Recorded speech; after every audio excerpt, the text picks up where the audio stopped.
കൈരളിയുടെ ആഭിമുഖ്യത്തിൽ ആതുര സേവന രംഗത്ത് മികച്ച സംഭാവനകൾ നൽകിയ ഡോക്ടർമാരെ ആദരിക്കുന്നൊരു ചടങ്ങിൽ പങ്കെടുക്കാൻ കഴിഞ്ഞതിൽ വളരെ സന്തോഷമുണ്ട്. ഈ മേഖലയിൽ പ്രവർത്തിക്കുന്ന പ്രഗത്ഭരായ ഡോക്ടർമാരെ അനുമോദിക്കുക എന്ന് പറയുമ്പോൾ തീർച്ചയായിട്ടും അതിനൊരു പ്രാധാന്യമുണ്ട്. കാരണം കേരളത്തിൻ്റെ ആരോഗ്യ മേഖല എന്ന് പറയുമ്പോൾ നിങ്ങൾക്കറിയാം, പൊതുമേഖലയും സ്വകാര്യ മേഖലയൊക്കെ അടങ്ങിയതാണ് കേരളത്തിലെ ആരോഗ്യരംഗം എന്ന് പറയുന്നത്.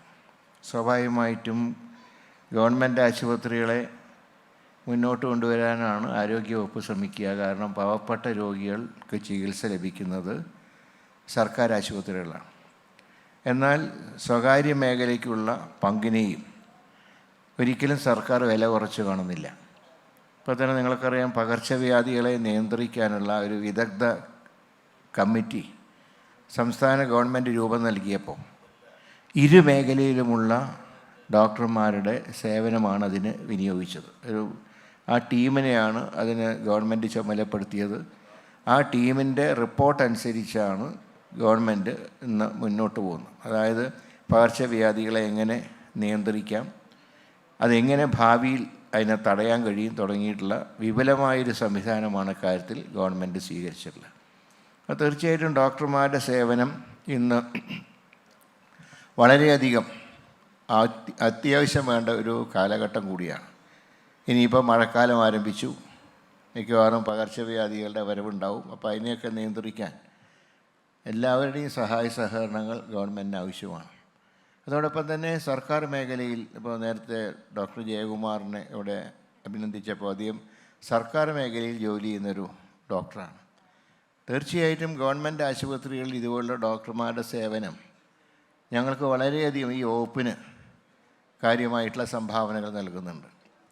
അതുപോലെ തന്നെ ഇന്ന് എറണാകുളം ജനറൽ ആശുപത്രിയിൽ ഞങ്ങൾ ഇന്ന് വിവിധ പ്രോജക്റ്റുകളുടെ ഉദ്ഘാടനത്തിന് ചെന്നപ്പോൾ അവിടെ ഡോക്ടർ പൗലോസ് അദ്ദേഹം സൗജന്യമായിട്ട് അവിടെ സേവനം നൽകുക. അപ്പോൾ ഇതെല്ലാം പ്രത്യേകിച്ച് സാമ്പത്തികമായിട്ടുള്ള പ്രയാസങ്ങൾ പലപ്പോഴും സർക്കാർ മേഖലയിലുണ്ടാവും, സ്വാഭാവികമാണ്. പക്ഷേ എങ്കിലും ഇതുപോലുള്ള ഡോക്ടർമാരുടെ സേവനം സർക്കാർ മേഖലയ്ക്ക് നൽകുന്ന കരുത്ത് ചില്ലറയല്ല. അതുകൊണ്ട് പാവപ്പെട്ട രോഗികളെ സംരക്ഷിക്കുന്ന കാര്യത്തിൽ സർക്കാർ സ്ഥാപനങ്ങൾ തീർച്ചയായിട്ടും മുന്നോട്ട് പോകുന്നതോടൊപ്പം തന്നെ സ്വകാര്യ മേഖലയിൽ പങ്കെടുക്കുന്ന ഡോക്ടർമാർ അവരും ഈ സമൂഹത്തിൽ ആരോഗ്യരംഗത്ത് നല്ല സംഭാവന നൽകുന്നുണ്ട്. അപ്പോൾ ഇത് രണ്ടും കൂടുമ്പോഴാണ് ആരോഗ്യരംഗം പൂർണ്ണമാവുക.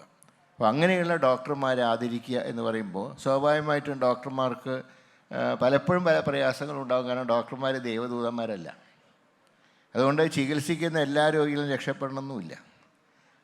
ഒരു രോഗി രക്ഷപ്പെട്ടാൽ ചിലപ്പോൾ അംഗീകാരം കിട്ടിയെന്ന് വരില്ല. പക്ഷേ ഒരു രോഗിക്ക് എന്തെങ്കിലും സംഭവിച്ചാൽ അതിൻ്റെ കല്ലേറ് മുഴുവൻ ഏൽക്കേണ്ടി വരുന്ന ഡോക്ടർമാർക്കാണ്. പലപ്പോഴും തന്നെ പല കംപ്ലൈൻറ്റുകളും വരും, ഡോക്ടർ നോക്കിയില്ല, ശ്രദ്ധിച്ചില്ല എന്നൊക്കെ പറയുമ്പോൾ ഒരുപാട് രോഗികളെ ഒരു ദിവസം ചികിത്സിക്കുന്ന ഒരു ഡോക്ടറെ സംബന്ധിച്ച് സ്വാഭാവികമായിട്ടും ചിലപ്പോൾ ഒരേ മൂഡ് ആവണമെന്നില്ല. ഇപ്പം ഞങ്ങളൊക്കെ പൊതുപ്രവർത്തകരായുള്ള ഞങ്ങൾക്ക് തന്നെ ഒരു പരിധി കഴിയുമ്പോൾ, ആളുകളുടെ എണ്ണമൊക്കെ ഒരു പരിധി കഴിയുമ്പോൾ ഞങ്ങളും ചിലപ്പോൾ ഞങ്ങളുടെ നില തെറ്റാറുണ്ട്. പിന്നെ രാഷ്ട്രീയമാണ്, ഇലക്ഷനെക്കുറിച്ചൊക്കെ ഓർക്കുമ്പോഴാണ് അത് സഹിക്കാനുള്ള കരുത്ത് ഞങ്ങൾക്ക് കിട്ടാറ്. പക്ഷേ ഡോക്ടർമാർക്ക് അങ്ങനെയല്ല.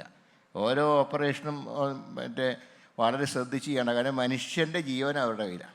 അപ്പം അങ്ങനെയുള്ള ഡോക്ടർമാർക്ക് കഴിവുള്ളവരെ അംഗീകരിക്കുക എന്ന് പറയുമ്പോൾ അത് സമൂഹത്തിൻ്റെ ചുമതലയാണ്.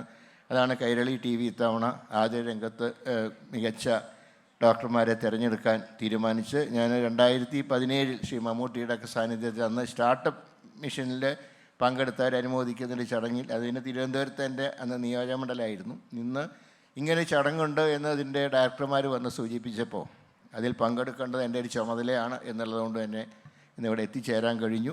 നിങ്ങളുടെ ഡോക്ടർമാരെ സേവനം ഭാവിയിലും കേരളത്തിൻ്റെ ആരോഗ്യരംഗത്തിനുണ്ടാകണം. അതുപോലെ തന്നെ ആരോഗ്യരംഗത്തെ മികച്ച പ്രവർത്തനങ്ങൾക്ക് നിങ്ങളുടെ എല്ലാവരുടെയും സഹായ സഹകരണങ്ങൾ ഉണ്ടാകണം എന്ന് മാത്രം സൂചിപ്പിച്ചുകൊണ്ട് ഇതിൻ്റെ ഔപചാരികമായ ഉദ്ഘാടന കർമ്മം നിർവഹിക്കുന്നു. എല്ലാവർക്കും എൻ്റെ വിനീതമായിട്ടുള്ള നമസ്കാരം.